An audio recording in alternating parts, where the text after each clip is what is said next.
What up, guys and ghouls, and welcome to another episode of Fright Mic. I'm Liz. I'm Sam. And this week, we're talking music, murder, mayhem, and beef.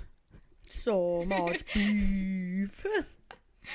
We're continuing our horror musical month in October with Phantom of the Paradise from 1974. Eat your heart out. What was the tagline for He sold his soul for rock and roll? Awesome. Yeah. If you have not checked this movie out, please do. It's iconic, it's amazing, and I won't hear otherwise. Exactly. The soundtrack is so good. I gotta... Oh so my god. good. It's incredible. If you're into rock operas, this is your jam. The music fucks. Directed by Brian De Palma. You know, he can get weird. You know, the Brian De Palma. You know. It's funny because this movie came out in 1974, and last week we did the Rocky Horror Picture Show that came out in 1975, and I feel like they are vastly different, and yet somehow kind of the same. Yeah. But I don't know, ask Letterboxd reviews, because the first one that pops up for Phantom of the Paradise is like in all caps. It says Phantom of the Paradise is greater than Rocky Horror Picture Show. You be the judge. Yeah, so it's like a fucking Clash of the Titans. I didn't even realize. I think Phantom of the Paradise is more for like a mainstream audience, if I'm honest, whereas Rocky Horror Picture Show is kind of more for like, you know, Theater kids.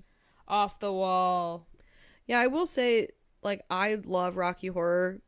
I think mainly for like the nostalgia. I mean, it's a great fucking movie. It's great music, great acting, all that stuff. But I like it because it also reminds me of like my childhood, where this I've just seen this for the first time for this, and so I don't have that nostalgia factor. But I still think it's incredible. It's so good. It has. This everything. is like a rock opera. This is everything. Yeah. It's essentially like a Phantom of the Opera type story. Yeah. But with rock and roll. It's great. And an owl mask and a bulging weird eye and metal teeth. Yeah, basically. And a little blonde Satan. Yeah. The main character, one of the main characters, Swan, who's like our villain, also wrote and sang most of the music in this movie. Yeah.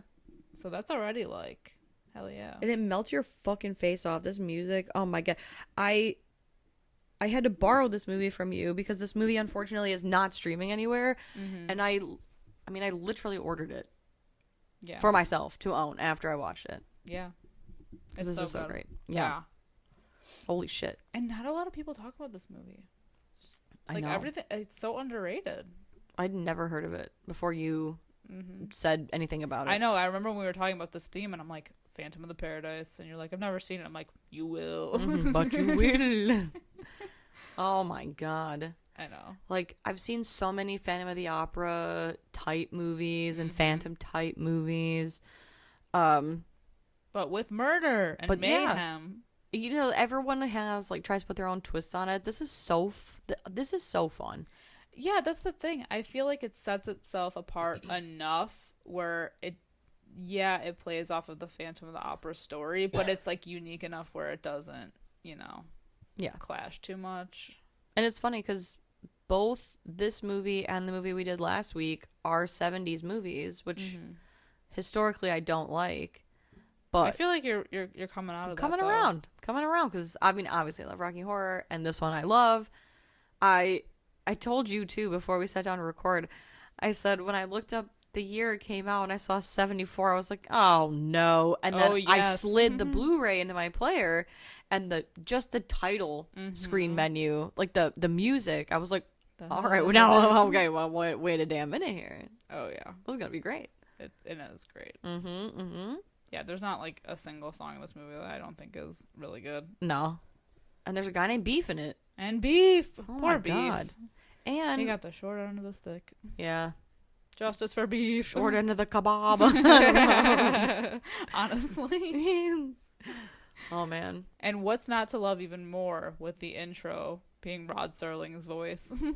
Yeah. Pff, shit. This movie is like how do you even describe like I feel like I didn't write any notes down for the first like 25 minutes of this movie because I just was I was fully in it.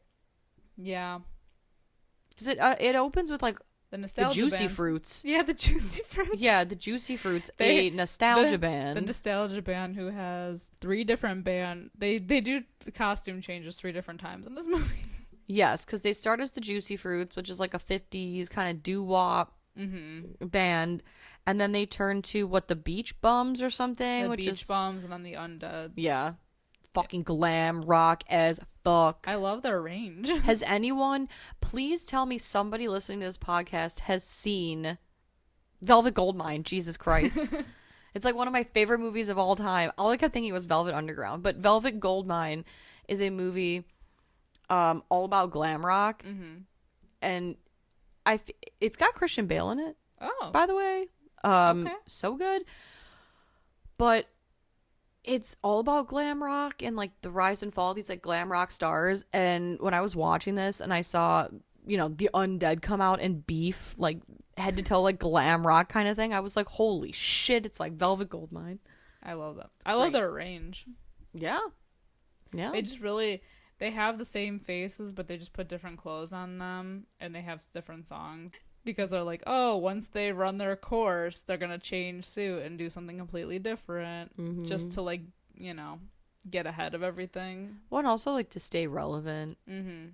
But it's funny, too, because some bands do seamlessly move in and out of styles and genres, and it works for them, and other bands, I don't know. Sometimes it just, like, it doesn't work.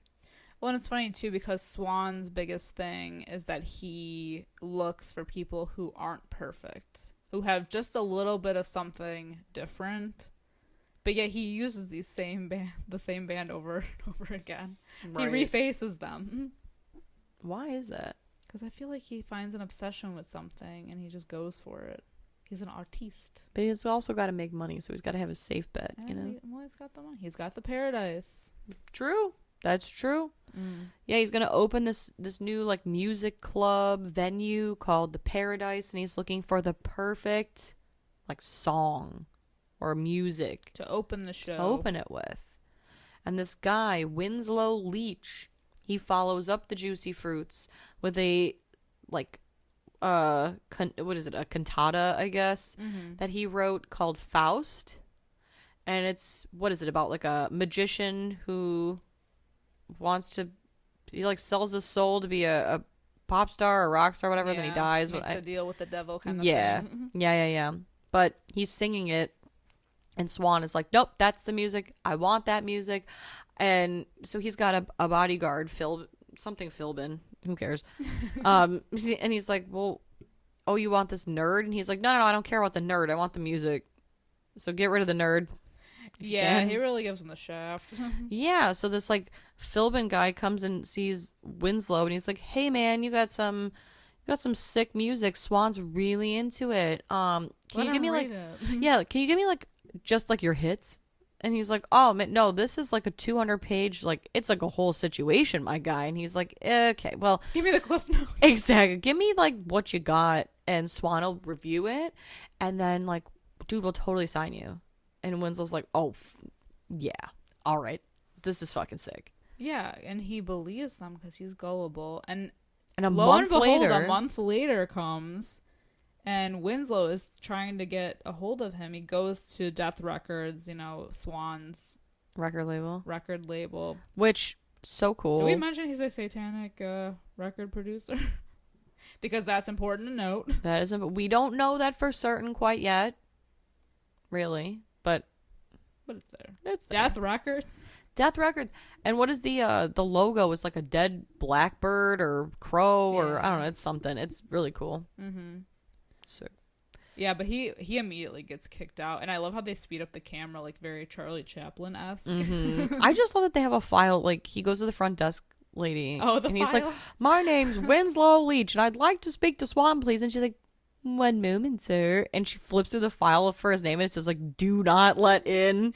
Get this motherfucker out of here. Exactly. She's like, yes. It's very funny. Yeah, but Winslow ends up sneaking into Swan's mansion, and he comes across just a large group of women who are rehearsing, and he notices that they are rehearsing his song. What is the Swan Mansion called again? Because he does refer to it in the movie. I think it's Swanage? The Swanage. The Swan. I just think it's like a missed opportunity to call it like a Swan Dominium. Right? You know? But it's not really. It's not a condo at all. It's a castle. Yeah. But they call it the Swanage for some reason. Mm-hmm. That's not super important. I just think it's annoying. Yeah, he says it a lot. Mm-hmm. We're going to the after party at the Swanage. The Swanage. The Meet Swanage. me in the... Yeah, oh God, the Swanage.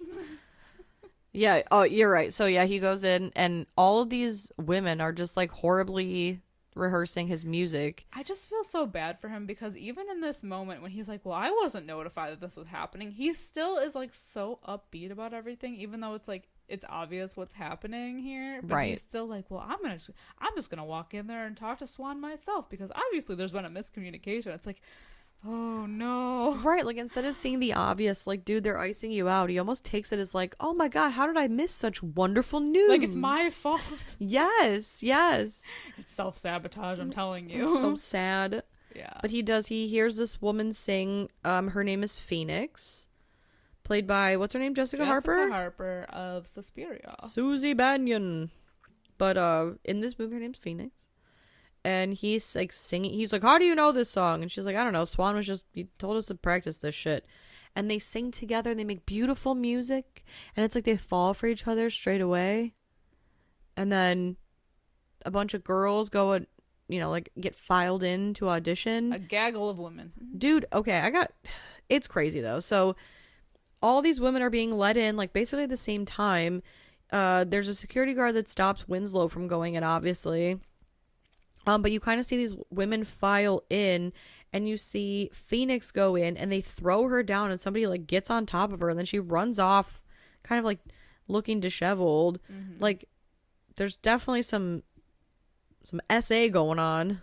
Yeah, I think it's like a group orgy kind of thing. Like that's your ticket to get in. Yeah, because Swan, he's a freak. But it's not even really guaranteed because when we cut in, well, yeah, it's crazy. So like, I want to call her Susie so bad because it's Suspiria, but Phoenix, she like runs out and Winslow's like, what's wrong? She's like, I'm a singer, I came here to sing, and she like fucks off. Yeah, and he gets kicked out by 2 security guards. But the next scene we cut to is this like round bed orgy thing. It reminded me so much of like the Bram Stoker's Dracula with all the women coming from like the silk and everything. Yeah, the brides. The brides, yeah. But it's like all these women on the bed and they're like, oh yes, Swan is watching and he's always listening and he wants to see us do each other. And there's this, at first I thought it was Swan in the bed because it's so obviously like a man. Yeah. And I was like, why is this dude acting like he's not, like everyone's acting like he's not here. And then I was like, oh my God, it's not, is it? And then, yeah, it is. It's fucking Winslow in drag. Yep. Because he's trying to, like, talk to Swan. Mm-hmm. Yeah, but they kick him out. And not only do they kick him out, they beat him, and then they frame him. They put drugs on him. So when the cops find him, they lock him up and throw away the key. Exactly. They take him to Sing Sing prison, which I wrote down only because I am a huge lover of Real Housewives of Potomac, and if anyone watched that, Karen Huger was like, she's fighting with Giselle, and she says something about her hot box and Sing Sing or whatever, and Giselle's like, what the fuck is Sing Sing? What are you talking about? Like implying that she went to jail. Mm-hmm. And she's like, oh, I don't know, I just thought it sounded good. Iconic. I don't know, just kind of funny. But yeah, so he goes to Sing Sing prison, which is funny because Sing, the musical, right? But then he gets his teeth pulled. Yeah, for some reason, everyone in the prison has to have metal teeth. Yeah, which seems more dangerous to me. You'd think, and more expensive. Yeah. For criminals. Yeah. But I digress. Very unnecessary. They're at the prison plant, I don't know, making toys, it looks like. And on the radio, Winslow overhears that the juicy fruits are, like, a big fucking deal. And they're singing his songs. Yep. So he goes berserk. He absolutely loses his shit. And he runs around. He escapes the Sing Sing place. Mm-hmm. And he busts into Death Records where he makes a mess. And then he goes into where they are pressing the records. And unfortunately, he has a schmelting accident in the a press literal machine. schmelting accident. Yeah. Actually, I was reading that scene, he actually did fall and almost crush his head in. So, like, his reaction is real when he's, like, like, right before it gets all schmelted. That's scary. Yeah, he really wrecks half of his face. Yeah. And he fries his, like, vocal cords. And he runs out. Oh, wait, the actor really fucked up his face? No. Oh, okay. Like, he fucks up his face. Yeah. And he goes I'm running saying out. He really fucked up his face, not he really fucked up. Yeah. I just had to make sure that I didn't breeze past that. No. And you're like, never mind. No, but he did almost fall in, though. That's scary. And almost fucked up his face. Yeah, for real. For real. But in the movie, definitely fucks up his face. Definitely fries his vocal cords. He goes running into the night. And we get like a, where like a newspaper comes zooming at the TV kind of thing. Body of prisoner Winslow never found. Exactly. Presumed Supposedly dead. Well, they didn't shoot at him or anything, right? He just like ran away? Yeah, he just jumped into the river. Okay, because in the newspaper it says like police shot at him and he fell into the East River or whatever. Yeah. And Real his dramatic. body was never recovered, yeah. But then cut to our heavy breathing POV. Yeah, very Darth Vader. Very Darth Vader. We see the figure going into the theater, like kind of like the back door area up the alley, and making his way up to the costume room to grab a costume and a little mask. He grabs like a black cape and the most bizarre looking like Owl futuristic owl mask, yeah. Yeah, it's something like that. But I absolutely love, and this happens a couple times in the movie, the split screen view. Yes. I so cool. love that because there's so many times where it's that goddamn Brian De Palma. Yeah, there's something happening on stage that we're looking at, but then also he's doing things like, behind the scenes or like up in the rafters, and so we get a split camera shot of him doing his thing, but then the people on stage doing their thing, and especially like at the end of the movie. But yeah, I love that, like when he's trying to sabotage everyone all the time. Yeah, exactly. It's so cool because in this scene basically we're watching him kind of sneaking around whatever, and he essentially plants like a bomb on this prop convertible that the Juicy Fruits, who are now going by the Beach Bums, mm-hmm. and are now doing more of like a Beach Boy kind of sound, mm-hmm.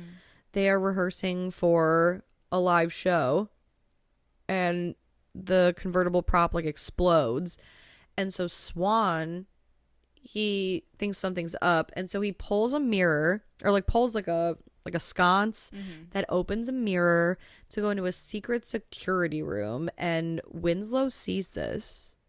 And so Swan is watching the security footage and sees a masked Birdman on the loose. A Birdman. And when he exits his little mirror lair, Winslow's there, and Swan just knows it's him immediately, despite the fact that he's got metal teeth, black lipstick, one bulging eye out of this eagle mask or owl mask. Yeah. And he's like, oh, hey, Winslow, what's up? Who else would be sabotaging me? Right. He puts it together like real quick. Yeah, he's like, oh, I get it. You are pissed, and I get it. And he's a sweet talker, and poor Winslow is just such a idiot, like a gullible dude. And he's like, well, we need to be working together. Yeah, don't you want to have a hand in producing your music? Because that's the only way now, because he doesn't have a voice. He can't sing his own music. And so Winslow agrees, but only if he lets Phoenix audition to sing the cantata. Mm-hmm. And then she's the voice. She's the voice of the operation. And so it's like the next day or later that day. I don't know. It's sometime soon. They're auditioning singers for this cantata. And Susie comes. Oh my God. See, I fucking did it again. Phoenix. Not Susie Bannion, because we're not watching Suspiria. She comes up and she sings, and Winslow is like, he's fucking drooling. Oh yeah. He's beaming. Yeah, he is very happy because she is the only one that can sing his song the way he wanted it to be. And since he can't, he does get a voice box so he can like talk and everything. Yeah. But yeah, she's like the perfect person. Yeah. It's like very Mulholland Drive. Like, this is the girl, you know? Mm-hmm. Yeah, so Swan decides, like, okay, this is fine. We're going to do a blood contract. Mm-hmm. Because blood Which is better than ink. Dude, I fucking love the blood contract because you're like flipping through it. Just like, you know, in Bedazzled when he's like, I hereby known as the damned, you know? And then I love the one line. Like he questions everything. Oh my God. And well, of course, and Swan's like, oh, that's it's just a stipulation. It's just a thing. Like, there's a line, I think I wrote it down. Oh my God. It says something like, oh yeah, all articles deemed excluded are now deemed included. And he's like, what does that mean? It's just a stipulation. Yeah, he's like, it's just protection for you, you know? It's to protect you. I just fucking love that. Preying on this poor man. Yeah. Makes him sign in blood. They both do. And so he's like, oh, sick. Now you're mine, you know? That's what's up. Yeah. And when, I think, because he has him like locked in this room so that he can produce the music, but also he tries to sing and he tries to kind of push enough buttons to get his voice to be kind of similar to what it was. But when he plays it back, it's all scratchy again. So he's like still gotta mess with it. Still gotta tweak it.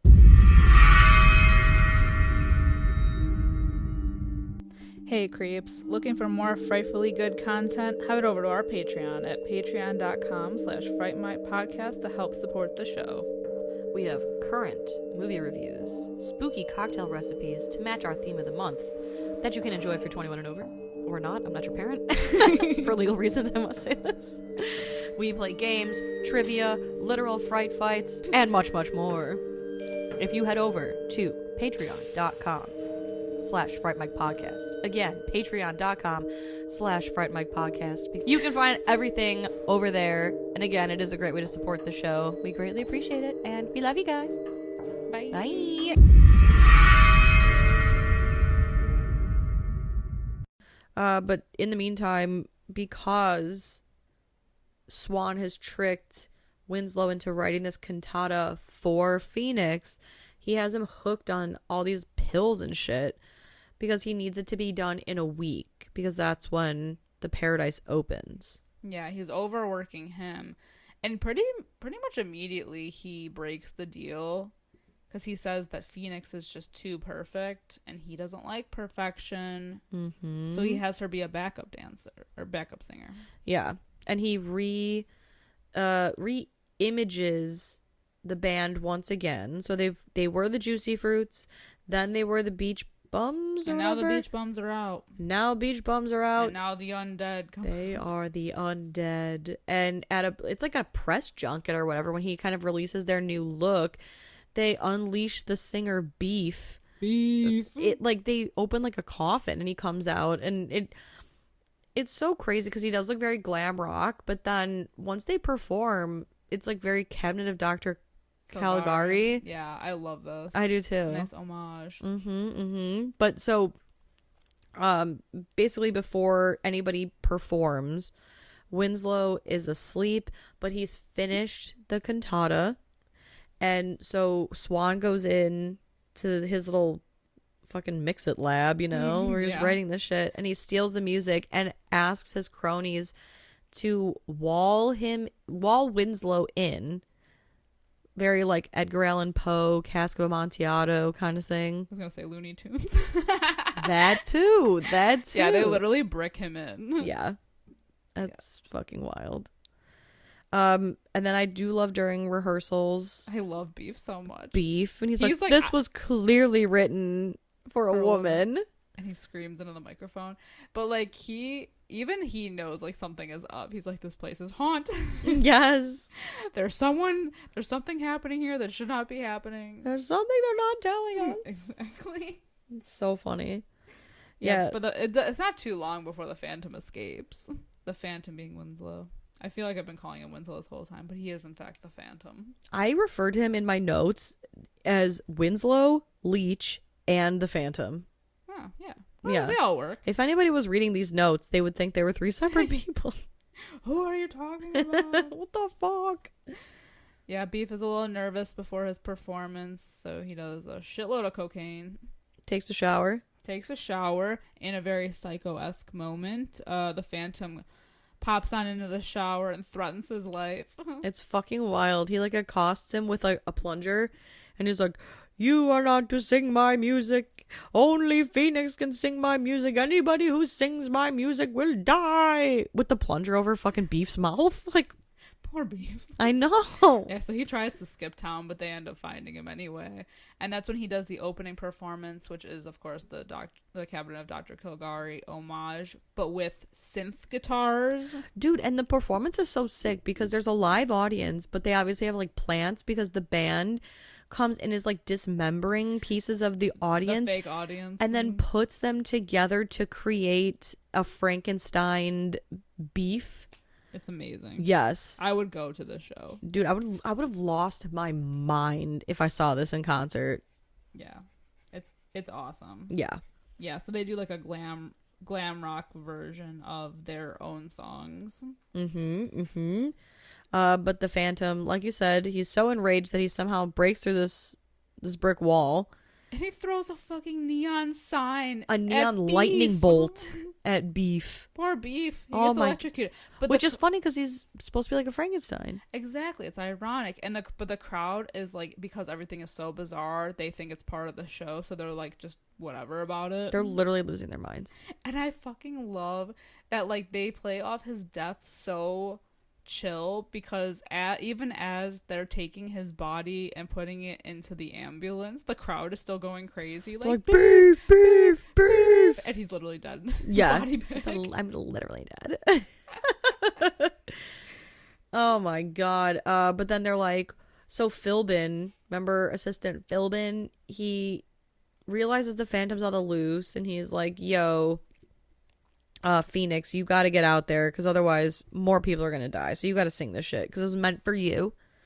And she sings this like beautiful solo, like, sad song. Yeah, Would you say it's a sad song? I'd say, I mean, compared to what was just presented to True. us, for sure. She's no Beef, that's for sure. She's no Beef, but she is an instant sensation. She's like an instant hit. Yeah. And they're like, you're gonna tour, you're gonna be the star. It's kind of like bizarre though. Like, she's good, Yeah. but everybody acts like it's the fucking second coming of Christ. Mm-hmm. You know? Yeah, Swan's like, yeah, you're gonna be a big star, because he goes to visit her in her dressing room, and she's just like, for being so offended, for having gone to audition and been sexually assaulted. Yeah. Yeah. She's immediately like, I'll do whatever you want. Literally, whenever like, you want. because he's like, DTF always. yeah, because he's like, oh, I just want your voice. And she's like, is that the only thing? And he's like, no, we'll go back to the Swanage. And she's like, oh, thank God. She like, wants to fuck this guy so bad. It's so, I just feel like there's so many parts of this movie that are just clearly, you know, making fun of, or just giving like that whole message about what people are like what they'll do for fame, the price you pay, and how it changes people so much. Absolutely. Because she changes in an instant. I'm so glad that you brought it up, because I was gonna say the same thing. Like, she is, you know, such a like, I will do, you know, I want to sing, and I don't want to have to, you know, do whatever to get to that. But the second that she gets it, she's like, I'll do anything to keep it, though. Yeah, she's like, I'll do anything to get more of that. Like, you know, the crowd and everything. She's high on fame. It's such a switch. But he tells her, you know, he's going to meet her in the limo outside. And before she can get to the limo, there's like a whole crowd that's chasing her. And she sees this phantom figure, you know, calling to her. And he kind of like grabs, I mean, she full on screams, and this mob that's trying to attack her doesn't do anything about it. Oh, for sure. But he drags her to the roof, and he's like, "Bleh," with his like voice box. And she, fucking listen to he me. doesn't like introduce himself at all. He's basically just, "Bleh," and she's freaked out. He's trying to like warn her, but she is so like, oh my God. Yeah. And he kind of explains, but she's like, oh no, like, Winslow's dead. Like, what do you do? You know, what are you talking about? Yeah. But And yeah, he's she like, gets away from him though. yeah, because he's like, Swan's evil and he wants your voice. He wanted my music and look what happened to me. Like, be careful. But she doesn't listen. So she ends up back at the, Swanage. the Swanage with the Swantourage. And they're banging. Well, okay. They're canoodling. They're definitely making out heavily. And there's a giant, like, window on the roof that this very obvious and apparent eagle man is watching. And Swan has cameras everywhere, though. He can see him on the roof watching. And he's, like, getting off. Yeah. He's definitely watching Winslow, watching him while making out with the chick. Exactly. You. It's so bizarre. And Winslow is so distraught that his lady love is with the evil Swan that he takes a knife and stabs it into his chest and kills himself. Or does he? To be continued. Right now. Right now. Yeah, because he wakes up and Swan's like, LOL, you idiot. You signed that contract in blood. You can't die unless I die. And I can't die because then Winslow's like, basically Swan says, if you kill me, then that wound in your chest opens up and you'll die anyway. But Winslow tries to stab him in the chest. And Swan's like, oh, by the way, I signed my own contract. So good luck with that. And so they're alive. And that's annoying. Yeah. But this is when everything starts to unravel. Yeah, Swan and Phoenix are set to marry on stage during the Faust show. Yes. And Winslow, who just won't quit and somehow is always breaking into these like Scooby-Doo high security or should be high security places, he finds these like essentially contracts like on tape. I don't even know how you describe it. Yeah, he sneaks into that secret room, the taping room that Swan has, and finds a video contract that Swan had made years ago. In the 50s, yeah. That he wanted to stay young. He was literally like on the verge of suicide because he couldn't fathom the idea of getting older. Weird. So he made a deal with the devil to stay young and signed his own blood contract. And it kind of is like almost like Dorian Gray-ish because this devil who he's talking to that looks like him, he's basically like, oh, you'll never age because this video will age. Instead, this image will age. So you just have to protect this image at all cost. And then it cuts to Winslow signing his contract in blood, and then it cuts to Phoenix, who signs this contract / marriage certificate. Yeah, she was something. She looked like she was drugged, though. Oh, for sure. And like in all these videos, Swan's voice is like all weird, distorted. He also doesn't like to be filmed, and that's a huge thing too because the film like shows his true self, so he's really big on like no photographers, no video, anything like that. And then we cut to live camera footage of somebody going, like basically Swan going over, once, like, it's very important that you assassinate her after we say I do. It's like you have to wait, otherwise this whole thing is fucked up. And like, are you why would you want to do this on live TV? And Swan's basically like, why wouldn't you? Like, the ratings are going to be through the roof. Which I forgot to mention, when they're waiting for Phoenix in the limo the previous night, like the night of Beef's death, I love it because Swan's in the limo with Philbin, and Swan's like, have you ever seen a crowd like this before? And Philbin's like, yeah, I hope to never see one again. Like, he's so over it. He's over it, yeah. But yeah, so Winslow realizes that he's gonna have to save Phoenix because she's gonna die, and on live TV. Yeah. So he goes. He burns all the videos, interrupts the wedding. Yeah, the sniper or whoever literally has the the sight trained on. Oh my god. Phoenix, thank you. I'm so sorry. I don't know why it's so hard for me. But then, of course, they're thwarted and they end up killing Philbin instead. Yeah, that sucks. Thanks for Bye, filming. Phil. This last scene though was absolutely chaotic because So like, chaotic. and I can't tell who it's more chaotic for because there's a live audience, but also it's being live broadcasted. Well, and it's just chaos because even everything that's happening on stage is chaos, but the crowd is going crazy. So like they don't even realize what's happening. And because Winslow had burned the tapes, therefore the contract for Swan, by the time he gets to the stage, Swan is now mortal. So he takes the opportunity to kill him. Yep. He takes his mask off so that he's on camera and it shows his true face, which is like Disgusting. Pretty nasty. Looks like a pizza pie with no cheese. Yeah, it's all burnt as fuck. Yeah. And oh my god, I forgot too. Just before this whole ceremony, there's that older woman that's like, "Swan, don't you remember me from high school?" And I do think it's so funny because there's like a clearly younger girl that's like, "What are you talking about? You're old enough to be his mother." It's like Swan He looks never old, ages. but he looks old. You know, it's like he doesn't look like a 20-something. Yeah. But yeah, it's the whole illusion of like, oh my god, look, this was me and him in high school. Oh my god, he looks the same. He doesn't age. Yeah. I just thought that was kind of funny. Where she's like, "What are you talking about? You're old enough to be his mom, bitch. He looks old." You know, like, what are you talking about? You don't understand. I don't buy into the fantasy. But yeah, yes, at least he's supremely talented, though. very true. Very true. Yeah. So the Phantom ends up killing Swan, which reopens his wound, unfortunately. And Swan is like carried off by the crowd. Yeah. Because again, they don't realize he's dead, similar to the Beef situation. Poor Beef. Poor Beef, justice for Beef. I know. And then Winslow ends up dying almost in the arms of Phoenix, who then realizes that, oh, that is in fact Winslow. Which is so funny because he takes his mask off and he's literally like crawling at her and she's like, "Ew, gross." And then only after he's like basically dead is she like, "Oh, actually. Oh no, not you, Winslow. Damn it." If only I had noticed sooner. Right.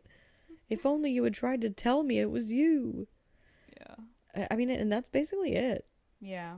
There's just mass chaos on the stage. It's amazing, though. It is absolutely fantastic. It's fucking wild. And the music is so catchy. Oh my god. Yeah, so like I said in the beginning, I would highly recommend it if you haven't checked it out. It's so much fun. Yeah. It's a great time. There's, like I said, murder, madness, mayhem, Makeup, glam glam rock, beef. So much beef. Not enough beef, honestly. He never did anything wrong. No. I love that. He's great. Swan got what he deserved. Beef, not so much. Yeah, exactly. Sad. Yeah, definitely one of De Palma's best, I think. Really unique. Yeah, it's so great. I can't wait till my copy comes in the mail tomorrow. Thank you, Amazon. I'll be that watching overnight. it tomorrow. Hell yes. That overnight shipping. I'm so glad you liked it because I wanted to do it so bad for this theme, and I was like, I feel like no one talks about this movie. It's perfect. And I'm always scared. I don't know why. Like, I'm always nervous to like share things that I love with people because I'm like, what if they don't feel the same? I agree. I feel that way about Midsummer. It's a little nerve-wracking. I feel like it is nerve-wracking. Yeah, because it's like I want you to appreciate it as much as I do. Well, yeah, I definitely appreciate the shit out of this movie. Do I even have to ask what you're gonna rate it? What do you want to rate 5 it? out of 5. I figured. How about you? I'm giving it a 4.5 out of 5. 4.5 out of 5. Solid. Hell yeah. Solid choice. Well, do I want to give it a 5 out of 5? I'm giving it a 5 out of 5. You know that I'm stingy with my 5 out of 5s, but I I think this movie is like perfectly outlandish, but like such a good time, a rocking good time. I'm giving it a 5 out of 5 because the music is just so goddamn good. It's the right choice. It's the only choice. Yeah. So therefore, that being said, let us know if you have seen Phantom of the Paradise. I almost said Phantom of the Opera. Oh my god, Phantom of the Paradise. Let us know your thoughts over on Facebook, Instagram, Twitter, X, Yep. Whatever. We're over on TikTok as well at Fright Mic Podcast or Fright Mic Pod. Look us up. We're over there. We're on everything. And then if you have a quick moment after the show, if you don't mind giving us a little 5-star rating, a little review, just telling us how much you love us. That'd be great. We would really appreciate it. Thank you so much. Yeah, helps give us the bump we need. But until next time, I'm Liz. I'm Sam. Rest in peace.